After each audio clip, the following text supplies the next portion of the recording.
The reason it's going to take time for this to happen, for us to shift from the old paradigm to the new paradigm, the idea of really caring and respecting each other, caring for and respecting each other at work, is because we've been doing it the same old way for years and years and years.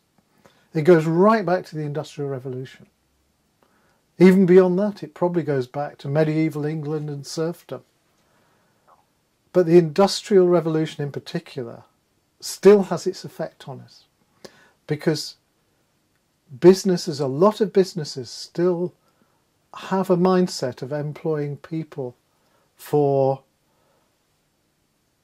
their manual abilities rather than their cerebral abilities. It's changing, and it's changing fast. There are businesses out there now that are doing things very differently. Pepsi Cola now has a female CEO, and that's really rare. Do you know that only 11% of board members of FTSE 100 companies are women, which puts them in a minority? And this isn't sexist or anti-feminist. Women think differently from men, and we need those thought processes, and they need not to be in a minority. And it will make a lot of difference to the speed at which love at work gets taken up once the number of women in the boardroom increases to a level where they are not an individual feeling different.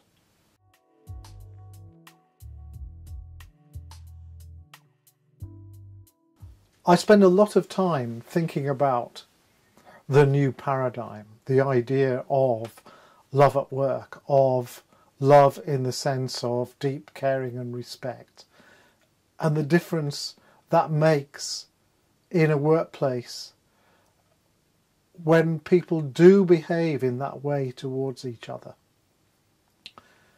But I think it needs putting in context. You can't have a new paradigm without having an old paradigm. And the old paradigm is simply that we come to work to earn money, to pay for food and roofs over our heads and cars and washing machines and those sorts of things, and nothing else. But I don't believe that is why we come to work. The new paradigm is so different from that old one, in the sense that it goes back to another question that I spend a lot of time thinking about, and that is, why are we here? I believe we're here to learn about relationship. So if that's true, which relationship are we most here to learn about? And I think it's the one with ourself. At the end of the day, there isn't another one. We are responsible for ourselves.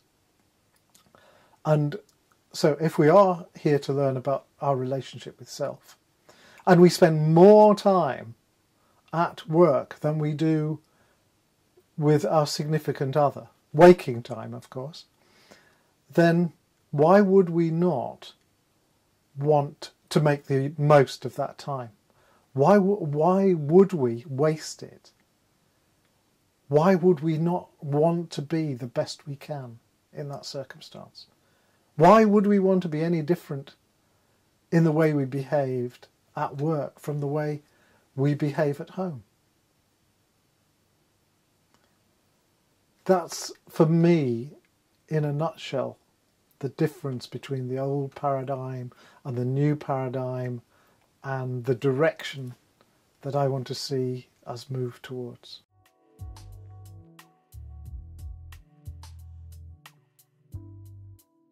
If somebody's running a business and they're making good money, why on earth would they want to change that?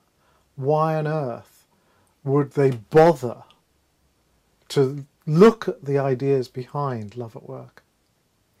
Well, I think there are some good reasons. And at some point in most of our lives, we will wake up and ask ourselves one morning, is there any more to life than this? And that is when we start to think more about who we are as people rather than what we are in terms of possessions. There are some strong financial reasons for going down this route as well. One of which is that the majority of workplaces now are based on our ability to do things with our brains rather than our hands. And people who do things with their brains rather than their hands want more than just a day's pay. They think not just about what they're doing for work, but where they are in the world. And there are plenty of great jobs out there for those people. And so to keep them in our businesses, we need to treat them with respect and care.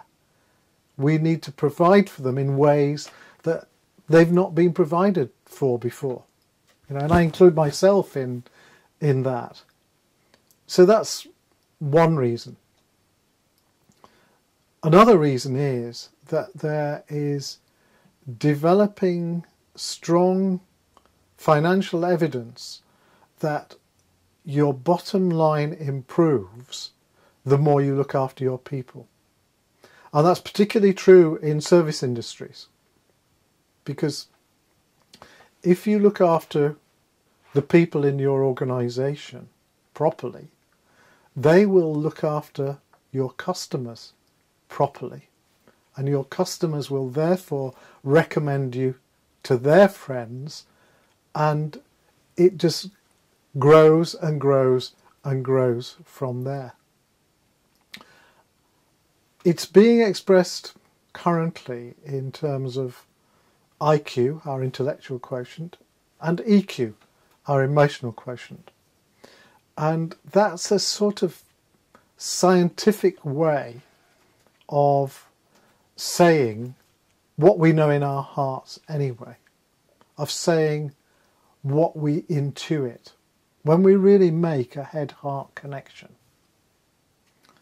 We know exactly what we need to do and how we need to do it. And the ancient sages did this too. And they did it through meditation much of the time. And the theories around nuclear physics, which are now being proven in terms of we are but pure energy, was exactly what they were saying thousands of years ago. And if they were able, through their intuition, to get to that point over energy, then why should it not also be true that our intuition is telling us that the way forward is not through forced labour, but through gentleness, kindness, support, and that word love.